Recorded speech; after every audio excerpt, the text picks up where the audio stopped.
The transformation that we are now in the middle of has been an intergenerational lightworking transformational process. And if you've looked at Dolores Cannon's work, you know that she talks about the 3 waves of volunteers to the planet: the first wave, the second wave, and the third wave. And so in today's conversation, we're having a conversation with a first waver, Reverend Janice Hope Gorman from the Interfaith Center, and Melissa Ketchum, the second wave worker, who is also at the Hope Interfaith Center. And so we're looking forward to this conversation. We hope that you join us to find out more. Soul Nectar Show, the Soul Nectar Show. You're invited, delighted to discover who you are. Anything is possible if you believe. So join us on this beautiful journey. Soul Nectar Show. Soul Nectar Show. Well, hello and welcome to another episode of Soul Nectar Show, that show where we talk about all things essence, where we gather around the fire and we share our stories of connection to that which is greater than us, to the big mystery beyond the veil, to those synchronistic moments that lead us inexorably to a deeper understanding of ourselves and what we came here for and what we're doing here on planet Earth. And I'm your host, Carrie Hummingbird. I love having these conversations week after week and bringing my friends on the show to have these deep spiritual conversations with me. This might be one of the few places that you get this kind of conversation in your life. And so I honor that you come here and you listen and you partake and you participate. And of course, I always welcome your comments and your feedback. And we've been in a wild time. So I think this is the culmination of wildness. I can't imagine it any wilder, but it has gotten wild. And there's been some really big shifts in the matrix, so to speak, some dismantling, a lot of transparency. And some of that transparency, what I've been asking for. And I think everybody listening, your heart is saying, I'd like transparency. I'd like honesty. I'd like to know the state of things. I want to know the truth. Show me the truth. I want to live from truth. I want to live from love. I want to live in harmony. And then all of our prayers lead to this experience of horror, like just absolute horror with some of the things that we're witnessing, and fear and anxiety and panic and grief, really deep grief and confusion. I don't understand how this idea matches with this totally polar opposite idea, because in my heart, it doesn't. And I think that many of us are doing this deep discernment process inside of ourselves, like what truly matters to you, what truly matters inside your deepest heart, and what is the truth from that place. And then a lot of forgiveness work, a lot of forgiving what you're seeing out there and honoring it and doing our best to not judge. And it's putting all of our tools to the test. Every single tool in the tool bag has been pulled out, at least in my life. Like, oops, there's a non-engagement one. Let me pull that one out. Oh, here's non-judgment. Okay, let's pull that one out. Oh, what do I really think is going on? Let me only believe 10% of what I think. Thank you, Don Miguel Ruiz, for that great book on discernment, The Fifth Agreement. And so we're getting this opportunity now. And it can feel like that moment in the Harrison Ford movie where they got a hold of the ark. And Harrison Ford told his person, don't look at it. Just keep your eyes totally shut. And then this maelstrom of all of these weird stuff comes out that actually like just melts the guy's face who's staring right at it. And I feel like we're kind of in one of those moments right now. I'm just saying it feels like that. And we're called up to witness from love, to witness from compassion, and not let it completely take away everything we've learned, everything we say we are, everything we practice. And so we're going to have a great conversation today. I brought my friend, the Reverend Janice Hope Gorman, with us. I just love everything about this woman. She is a first waver. She and I have had many conversations in her group and on a podcast about the sort of passing of the baton between the first wave people that came to the planet to help and the second wave people that came to the planet to help. And I thought it would be a really good idea to have this conversation today to bring in some wisdom from Hope on all of this. And she's the director and founder of the Hope Interfaith Center, where she facilitates classes, seminars, and workshops. And her love is to mentor women because the time has come to pass that baton, right? That holder of light to the next generation. And we are on the way to the golden age. Boy, some moments I know we're not sure that's really what's happening, but we have to hold that hope, that faith, that trust that is exactly what's happening right now. And so we're going to have this beautiful conversation. And not only do we have Hope today, but we have Melissa Ketchum, who is Hope's second wave person that's getting this baton passed. And so Melissa's here with us too. So it's really great to have you both on the show. And I guess I'd like to, for everyone who's really interested in the backstory, Hope's backstory and how she got started, there's another episode of Soul Nectar Show. And I'm going to put a link to the YouTube version so you guys can check it out and get all of that because I really want to dive in today. So what I want to do is like open it up to you. Like, what is your heart saying? Hope, Melissa, whoever wants to go first. Like, what are you feeling? I just said a lot and we've been talking a little bit before the show. What's just on your heart to bring forward right now to get this conversation started? Well, first and foremost, I want to thank you for having us on your show, on your wonderful show, because Carrie is so honest and real. And really, I don't want to say the word qualified, but she's very qualified to bring forth new messages and information.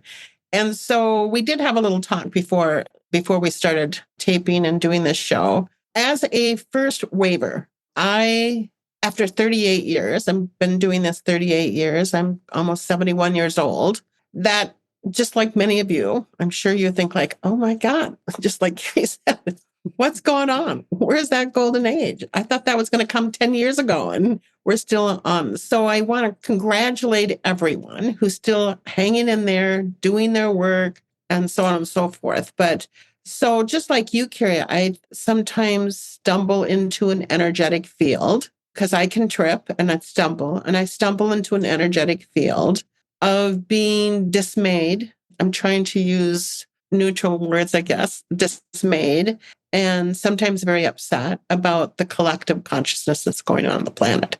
And yet I absolutely know that the women that have come before me, the Harriet Tubmans, the Susan B. Anthony's, they never saw the end result of their work, but they started something that has now happened. And they see it in the ethers. But so the first wavers came to really start the domino effect. And I believe all of you first wavers who are listening to this, congratulations. Thank you for hanging in there. Thank you for all you did. Now we see why you did it. Hi. Thanks. And now the domino effect is indeed, just as you said, I do believe we're going to see the golden age.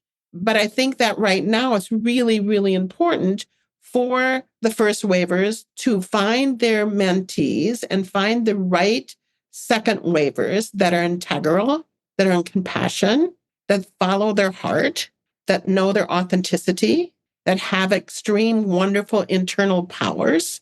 And Melissa fits all of those and so much more.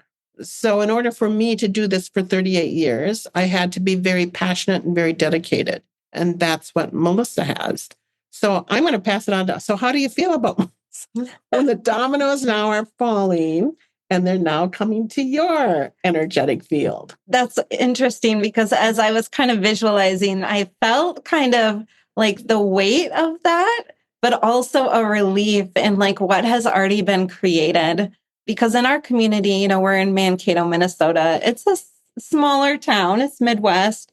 And Hope has really paved the way in our community for people like myself and others to have a space to explore deeper meaning and truth. And I just honor that process and respect that process because I can imagine how much bravery that had took to be the one to pave the way. And what an honor to continue that legacy. Because we're seeing here now at the center, there are so many people that are coming, I always say, coming out of the woodwork, different healers, energy workers, people who are drawn to this ancient wisdom and they're seeking truth within themselves. So I feel that this is a big responsibility, but it's also what I feel called to, and I've been working and mentoring under Hope since 2016, but working closely with her in the office. In this lifetime. In this lifetime, exactly. And so, I feel that I've been preparing myself for many, many years to come to this place. And what I think is really valuable too about Hope as a mentor is that she understands herself and she moves through life with integrity and awareness. And as a mentee, that gives me that space to explore my truth from somebody who I, respect and honor and admire and, aspire to be like in that sense. So yeah, it's an exciting time to be alive. But quite frankly, like my whole life, I knew somewhere deep within me that I would be alive to experience what I call the Great Awakening. Some people call it Christ consciousness. It comes in different forms, but I knew very young that I would be here to participate in that. And I'm glad that I'm here for it, even though, some days it gets really human. It gets really challenging and it brings us to our knees and can break us down. But I think this is a period of reclaiming our power and understanding that we are sovereign beings, and to create from that God self, I think, is the biggest gift that we can offer this experience collectively. Yeah, I love that. It's happening in the way it needs to happen, right?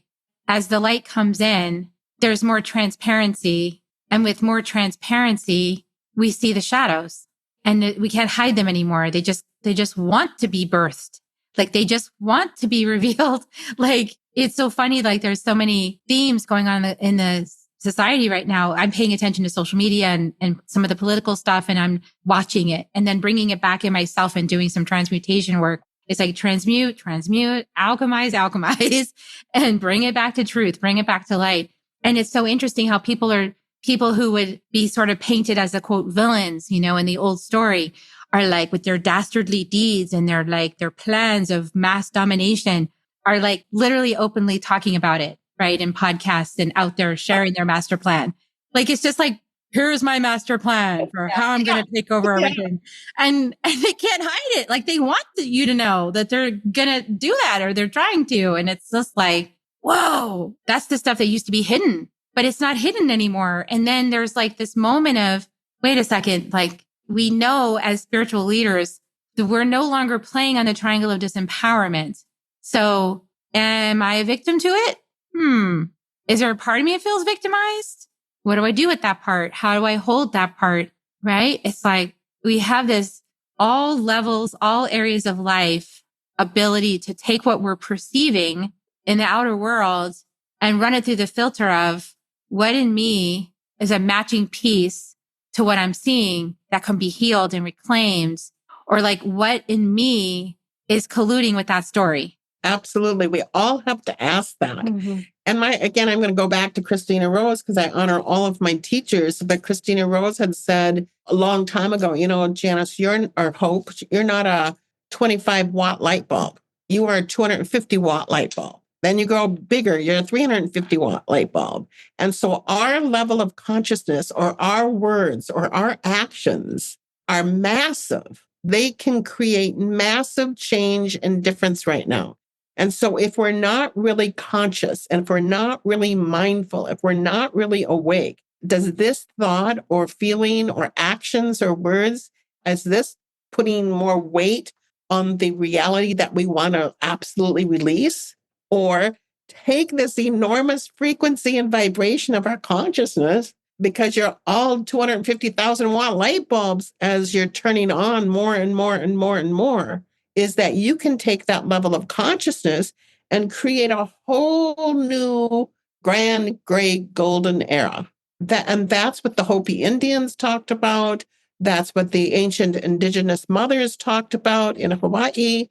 I spent much time in Hawaii and the ancient mothers there on the land in physical form and not in physical form. They taught me how to use this level of consciousness in this energetic field to create the energy of something new. And again, we just must wake up and we must use our discernment on and kind of being personally responsible of how I'm going to use my energy today. Carrie, you know that you talked to my 5D class, and one of the things in the book that we are working with in the 5D is saying tomorrow morning, I'm going to wake up in my 5D energy. And so is everybody else. Yay. Tomorrow morning, I'm going to wake up. And then so I walk through the day. I'm going to stay in my 5D energy all this day. That's my spiritual practice, knowing my level of consciousness is called forth from my guides and holy ones and ancestors to be part of that Hopi prophecy, to move it into the light. That's absolutely the work. And another way of looking at that, I am also a student of the guides with Paul Selig. I've done most of his audiobooks.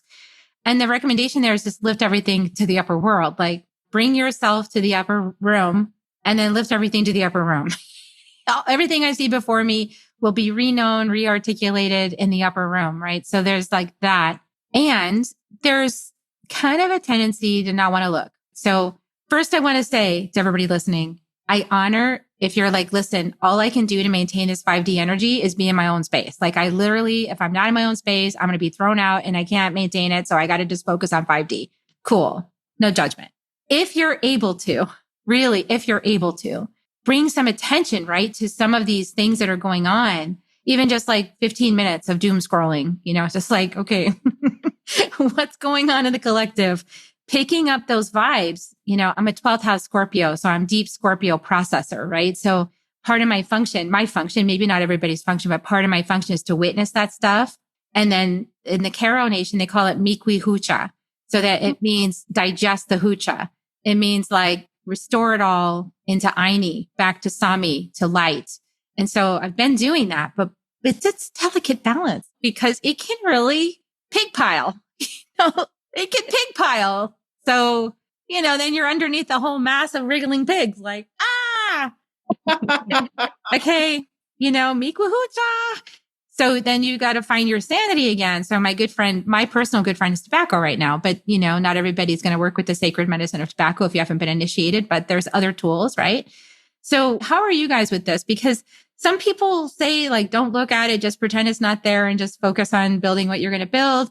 Part of me feels like that's a disconnect with the body and your planet. And just, and then there's some people who are like, well, politics has nothing to do with being spiritual. And I disagree.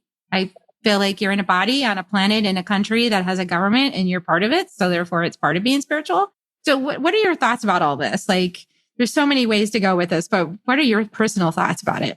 Yeah, just kind of like on the day-to-day processing and awareness around what's happening. I teach manifestation. And so I believe every single one of us, we are master manifestors. We are manifesting every single moment, every single day.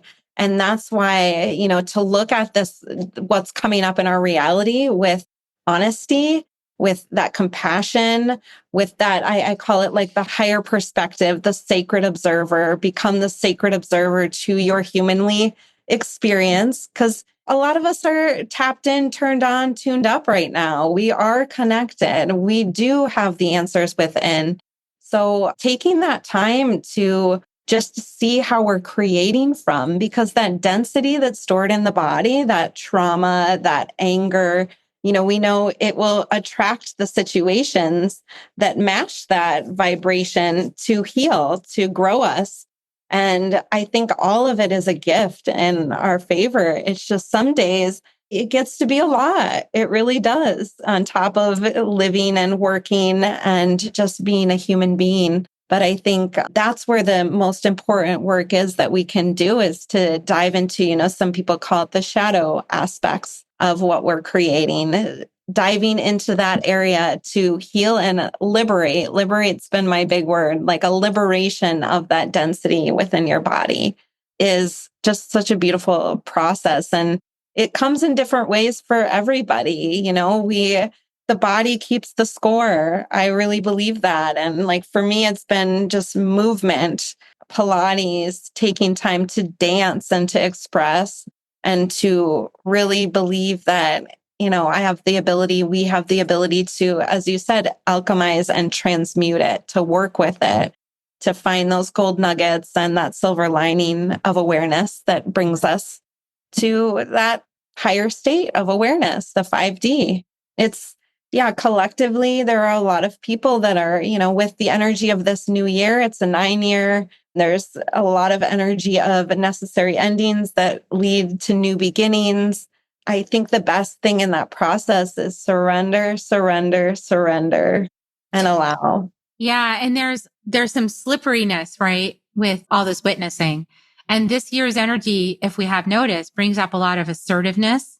It's like an assertive energy. So like you can work with that assertive energy to shore up any places where you haven't been as assertive as you need to be, where you really haven't stood up and said something. And the thing about first waivers is you had to do that. So talk a little bit about speaking up and standing your ground and being love, like Hope, because that was like the whole first wave were the ones who sat with Martin Luther King and the Freedom Riders. They sat on the benches. They prepared them for being attacked and that they would not be violent, that they would show up with love, even when others are being aggressive. And that's something that your generation, that the first waivers had to move through. We haven't had as much of that in the second wave. It has been diluted from its former concentration. How would you recommend to tell us to move forward with love? My definition of integrity is the courage to do what's right. That's my definition. The courage to do what's right and ethical and moral and decent and inclusive and loving and kind. So when you're in a collective consciousness that doesn't hold integrity, the first waivers really had to continue. I'm going to be who I am. I believe in this, and so on and so forth. As these dominoes start moving over, and all of you, I call you kids with dignity and respect because you're kids to me. It's still about having the courage to be authentically who you are. I also believe invoking the goddess. I know that sweet Melissa, because she's not only a mentor, she learns from me. So I said, when you feel weak, just invoke the goddess Isis and allow her to have the enbrainment where she just comes into your field of energy. She is absorbed in all of your body parts and then feel her strength. And so she would practice that and she would literally feel the goddess Isis come in. So I've taken many, many young women and old women and medium-sized women and all to pilgrimages to invoke and invite the goddess energy into them. And so you're still going to need that strength. And luckily, we don't have to do it alone. We can call in these avataric energies, these goddess energies, these females that I stand on some pretty strong shoulders of women who've come before me. And I thank those women every single day. And because I so recognize, I can always cry when I think about it, their journey, that I knew I wanted to have the shoulders for my young children and my grandchildren and the collective of goddesses and women that are coming up. Because women are holding a certain level of consciousness that is very, very powerful at this time, very loving. I just would welcome you to tell a little bit of that story about the blue jay and the dove, because I think that that's happening right now. But I think that we need to have that goddess power of speaking up and not shrinking. Don't shrink. You're not shrinking violets. You're beautiful beings of white light that are here right now. I think the Quran talks about when there's more women on the planet, that you will see a collective change. And at this moment in time, there's 46% of the population upon this planet are women. Yay. And some of us are carrying huge goddess energy. So it doesn't really matter numbers of people. Yes. It's like, talk about light bulbs. So yeah, I want to say, like, for everybody watching this that have been following me for a while, like, I wasn't always so self-loving, so confident, so outspoken. I wasn't always this way. And in my former relationship, I would avoid conflict. I basically was a conflict avoider. I was a total pleaser. I would just try to please him and get around it and just like work around the system, to get my needs met and just like try to placate and kind of move around. Right. And I never wanted the confrontation. That drove my mom crazy because she was a first waver. And she was like, I did not send you to Smith College so you could be a wimp. Like I did not invest all that money so you could be a wimp. I was like, ugh. So, but I was like, well, I have to pick my battles because that was my perspective in that relationship. And it was a lot of Blue Jay energy. Blue Jay energy, if you've ever been around a Blue Jay, they're very territorial. They're very suspicious. And if you get too close and they don't trust you, they'll literally attack your head. And in the second wave book, I talk about this Blue Jay attacking my head, because I was sitting underneath the tree where I always sit to pray. And apparently it had made its nest there. And it was like, wait a second, you're in my spot. I'm like, no, I had to actually swat at it, to get it to go away. So that Blue Jay energy was something that, because I had been such a doormat and because I hadn't spoken my truth and I had avoided conflict and I had tried to just keep the peace by like suppressing myself and giving up on what was important to me, I needed Blue Jay medicine. And so my mom has tons of Blue Jay energy. She's very Blue Jay. And in my heart of hearts, I've always been Dove, but I didn't, you can't just have peace without the conflict. That's the thing. The conflict in the gene keys, this is the 6th, and I have it in my Pearl of Peace, actually, quite funny. And the conflict is the thing you got to move through, like you were saying. But you move through it with peace, by being peace. You move through the conflict. You don't avoid the conflict. You move through it. You move through it in a diplomatic way, because diplomacy is the middle way. So there's like, it's taken me a lifetime, to get to this place where standing my ground is important. And now that I don't take no guff, I don't need to terrify people in order to get them out of my way, right? Or don't violate my boundaries or be afraid of violating my boundaries. I have been like that for a while in my journey, right? When I finally got my Blue Jay energy. So I think that there's a wide spectrum for women to tap into this, my own story. Like, where do you fit in? Where do you fit into the story I just shared? Where are you on your journey? Are you still trying to keep the peace and trying to hope that this person that you're with or your government that you're with is going to be kind to you, and trying to find any way to just eke along, within this structure because you've been told you have to? Or are you so Blue Jay that you're ready to tear the whole thing down, kick the door in, punch somebody? I've also seen, I want to say in the last few weeks, my husband he's a gun owner and he's a martial artist. And so he believes in defense, right? He believes if you don't have that as an avenue, and he's always wanted me to do it. And I but I did actually do it, and I got over my resistance to it. But what I noticed is there's a lot of women going to the gun range, learning how to use a gun. So there's some empowerment happening there in terms of getting over the fear of doing that. But I don't think that's the end result. That can't be, because violence is never the answer. So it's like, it almost seems like we have to move through these stages of personal development to try on different things, to try on and get our own groove going on inside of ourselves, right? As to like how we want to show up in the world, how we want to meet this challenge. And it probably has something to do with our human design and our gene keys, which, I go take a look. But that seems to me like what it is. It is the shadow of conflict in the larger sense, because in that gene key, they talk about the deepest division is masculine, feminine. So, and that seems to be what we're mostly working on right now. It seems to be, to me, at least in the US, when I look around the world, most of these big conflicts seem to be around gender and what is gender. And then here's like all of this beautiful second wavers and third wavers coming in saying, I'm not any gender, or I don't like that gender. I'm going to go over to this gender, or I'm a they, stop calling me a gender. And then that whole conversation is so threatening to the system. And it's because why? Because the matrix needs us to be in contrast in order for it to survive.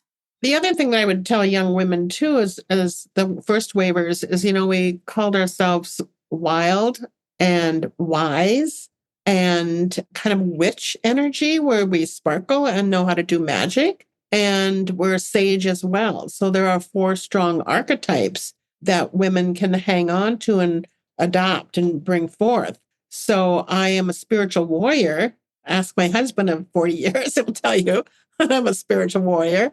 But I'm also have just this wild, loving, compassionate sage energy as well.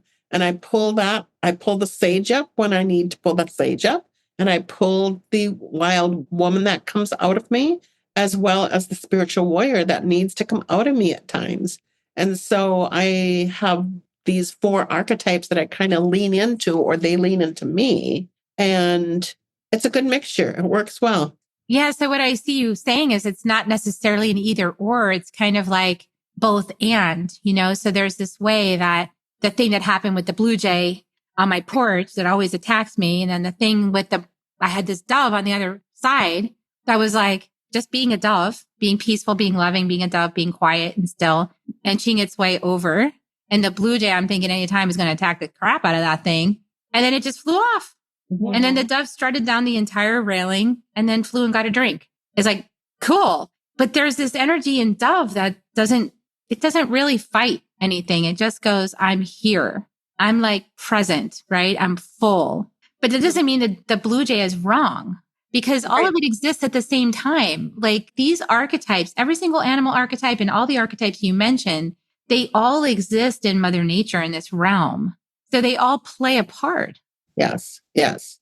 We had an incident here where a gentleman, I shouldn't even call him a gentleman, but a guy came in and he did something rude to Melissa.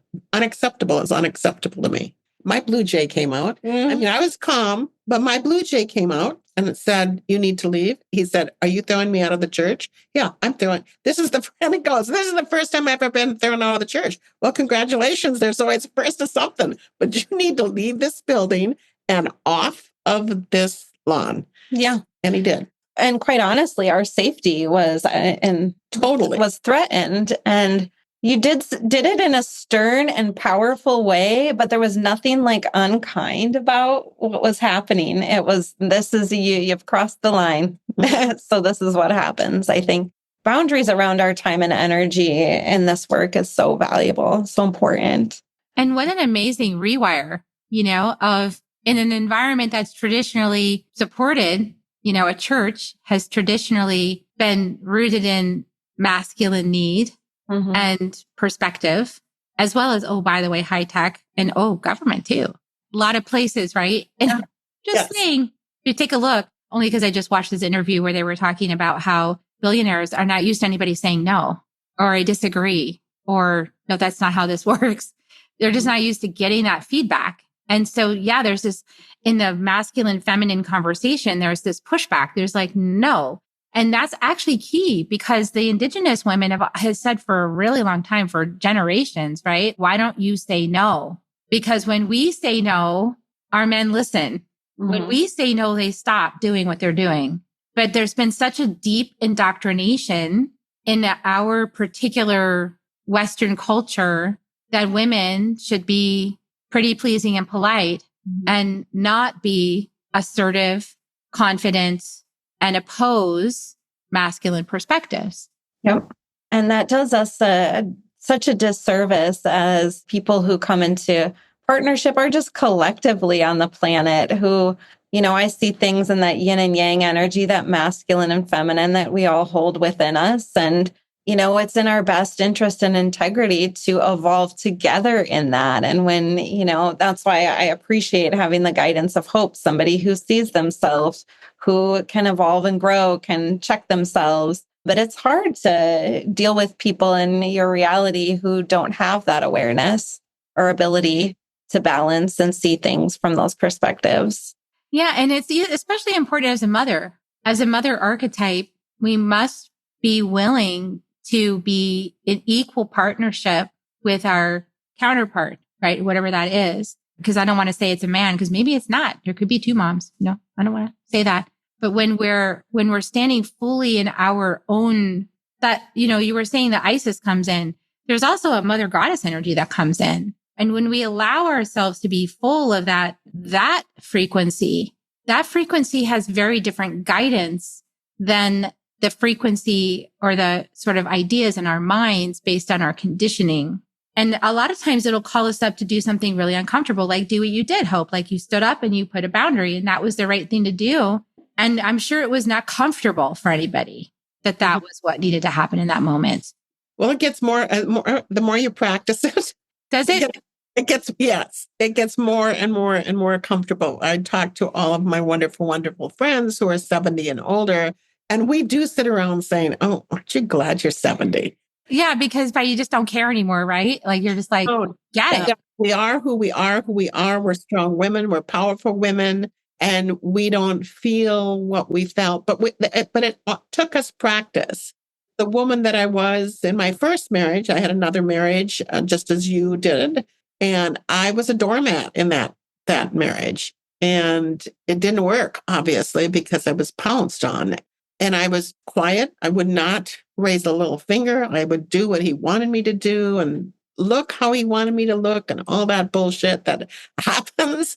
And then luckily we got divorced and I was able to find, because then energetically, as you will teach your clients and students, energetically, I went to a woman called Diana Gabriel who just empowered the heck out of me. And then I radiated a certain energy, and then I got my man. The man could very much stand with me, not in front of me, but beside me and in my auric field and not be bothered by who I was. And not only not be bothered, but like celebrate it. Like, yeah. Correct. And that's the divine masculine. Divine masculine's like, bring it on, like, don't turn it down, turn it up. That's the phase we have to. Anything needs to happen in order to radiate that type of energy. Yeah.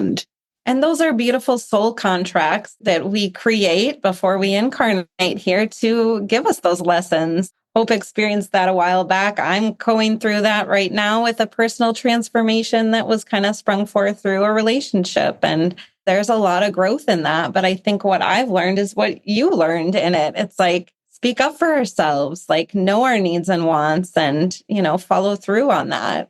And it's been empowering to come out the other side of situations like that. But I think it's all in perfect timing for what's happening and what's unfolding within my life and within the collective. It's, the feminine is rising and it's a beautiful time to be here to see it. Oh, I love that. It's so good.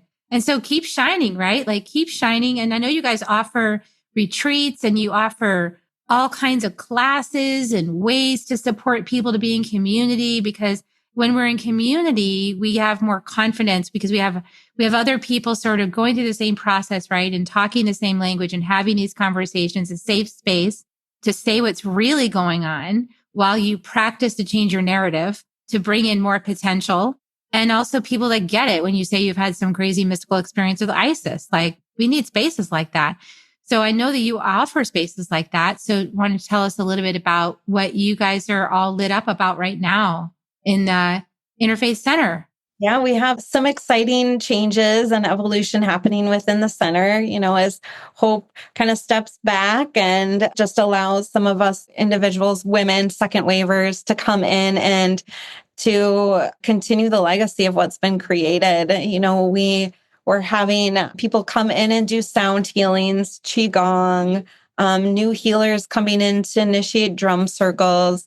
We always have a Sunday service. It's on the second Sunday of the month, and that is a virtual option and in person. And I do a class on the first Monday of the month called Manifesting Miracles, and just teaching people about manifestation and the art of deliberate creation. And Hope has tons of groups, support groups, and mentorships that she's assisting with. Right now, we're doing a deliberate channeling mentorship. So we're learning how to channel through with Hope. And yeah, I think there's just really kind of something for everybody, music, personal development, experience, community. We have a lot to offer at our center, I would have to say. And we did not leave out the men, because I have this fantastic men's Zoom group that meets twice a month. And I think we're now in our 5th year. And Melissa knows every time I have that group, I say, oh my God, they just blow my mind. I give them questions to ponder, and they come out with some really wonderful words of advice. They are enlightened. They are growing. They are light bulbs. And then what they do is they go out and they talk about this men group to other people. And so it's gotten bigger and bigger and bigger. And so we're doing really good. We're doing really good. And as I transition out a little bit more, because when I talk to first waivers, we say, we're tired. Your turn. Rightfully so. Yeah. We're tired. We're tired. That's what my mom says. My mom's like 80 and she's like, I never thought I would see all of this happening at 80. It was supposed to be the golden age. And like, Yeah. my goodness, I'm tired. And it's like, yeah, I don't have the energy to go fight this. So yeah, it's kind of like that. It's like, you've left a legacy, we just had a conversation many weeks ago about legacy, right? The last third of your life and leaving that beautiful legacy. And Irene Weinberg came on the show, who's, has put together a book called Good to the Last Drop. I mean, I love it. how fantastic is that? And so there's like this invitation, right? To rewire also what it means to be an older woman, to be an elder, to be a crone, to be a woman who's like got wisdom, who's like left a legacy, and to rewire that whole conversation into look at what we did as a community. And so what do you want to say about that? I mean, what's your greatest sort of celebration for yourself as an elder of what you've created? I'm proud. I'm happy of who I am. And one of the things is that the Hope Interfaith Center is not in the bricks and mortars of this beautiful, beautiful temple. The essence of all the teachings and teachers and what we've done as we come together is in the essence of each and every individual who has left this place. So I had to come to the conclusion that if, let's say, no one wanted to take over the Hope Interfaith Center, that the legacy still continues on. I don't need to have a building or a bronze head of who I am, or a statue. The legacy lives on in the collective consciousness of the frequency and vibration of love and honesty and power that goes on with women like you and Melissa and every other man or woman that I've ever touched.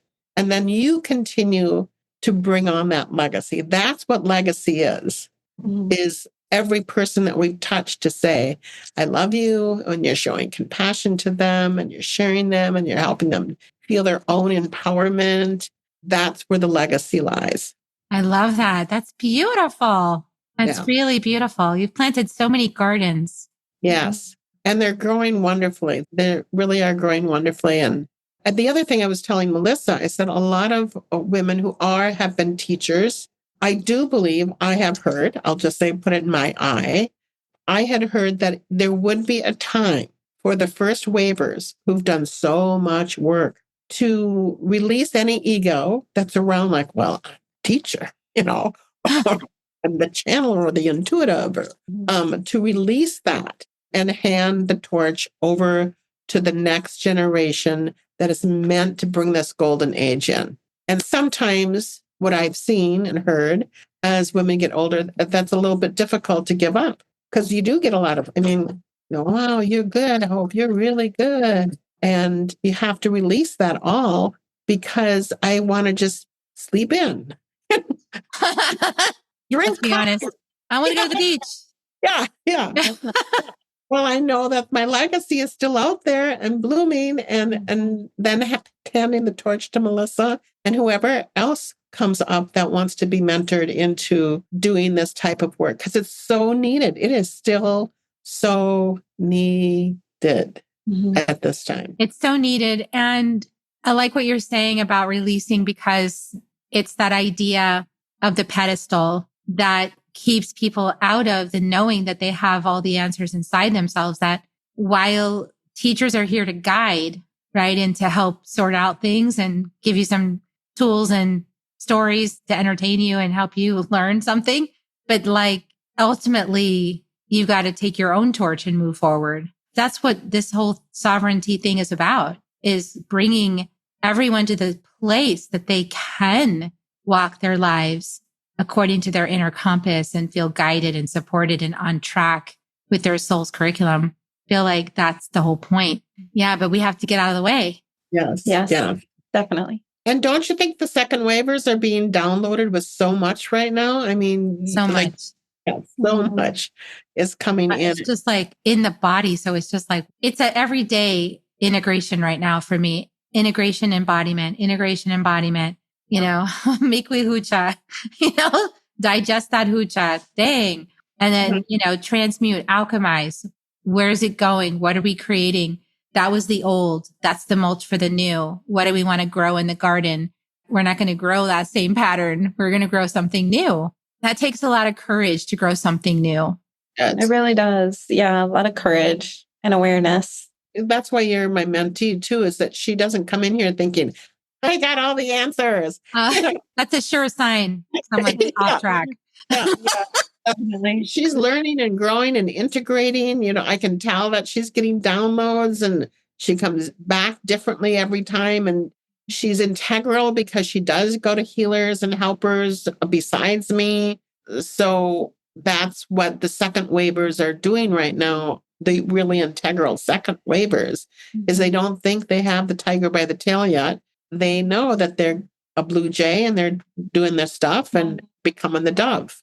Becoming the dove. Yeah. Becoming the dove. Part of the alchemical process is being able to see that and recognize that and move through it to help others, of course, to kind of process and help ourselves. But I think some of the best teachers have experienced it fully and completely, and they have those tools to assist. Yeah. I think it's really, certainty is one of the markers of like, okay, nope. Because if you're learning, if you're the teacher, you also have to learn. Mm-hmm. Yeah. You're not done. Nobody's enlightened, you guys. I love how people keep saying that, but like literally nobody on this plane of existence is enlightened right now. We're all working towards it. We're getting closer, but like nobody's enlightened. Maybe somebody's a little closer to the goalpost, but come on, guys. Let's just give ourselves some grace. Are we embodied? That's the next question to ask. And are we really embodying our divinity? Are we really embodying our feminine energy? Are we really showing up and speaking truth from a place of compassion? Are we holding sacred witness? Are we doing the work every day? That's like the gold, right? That's the gold piece that we all get to say yes to right now. Yeah. And that's why I love you, Carrie, because you are constantly, every time you're on one of my programs or working with one of my groups and things like that, I get a lot of feedback when you're on. Oh, yeah. And because you're very personable and they don't see you ahead of them or in back of them, they see you beside them. And again, that's the sign of a good teacher and a good helper here upon this planet. And that has been the success where I tell people my struggles that I've had to get over, whatever those struggles might be, whether it's food, whether it's alcohol, whatever it was, or disagreements with my husband. I still talk about those things to help people understand that we're all in the process. We're all walking each other home. I believe that's a Buddhist statement or what the Buddha said is that we're all walking each other home. Yeah. And it keeps me learning and keeps me out of my ego. Because I have to remind myself, Carrie, beginner's mind. There could be a gold nugget in here if you just take a look, peel it up, take a look, see what's in there. Don't be so stubborn. So yeah. Good job. Wow. I love this. Well, yes, check out all the workshops and sacred circles and retreats. And I know you guys have beautiful things that you even go like on these beautiful retreats to Egypt and other places. So like, check it out, you guys. Interfaith Center. And I'll put the link in the show notes below. And I'll also put the link to your previous episode so people can see that and check you out in your story of how you developed this center, because that's also a really juicy, beautiful story. So check that out too. Are there any parting words before we close the interview? I just want to tell everybody to keep on keeping on. I know that it's very difficult at this time. And again, as we watch Elon Musk, I'm going to say some words. And as we watch Donald Trump and if we watch patriarchy, throw these big bombs into the pond. Mm-hmm. Causing waves. Just remember the collective consciousness again in you. Remember you're a 250,000 watt light bulb and that we have bigger bombs of love and compassion and kindness in that collective consciousness. And we are also making waves. We are a tsunami of love. We can be a tsunami of love and compassion and kindness. And I just want everyone to remember that. Just everyone to remember that. Tsunami of love. Those words that come out of my mouth too. I love that. A tsunami of love, people. Just think about that. Visualize it. Tsunami of love. Yeah. Or like a big dog lick up the side of their cheeks. Yeah. Yes. Anything else, Melissa, you want to share? Yeah, I'm just sitting in that energy of the tsunami of love. Tsunami of love. Like, I like that. That feels good. That feels good in the body to focus on. Yeah. Be the Just- love, you guys. Tsunami, not just any love, but like big love. Big love. Big love. Beautiful.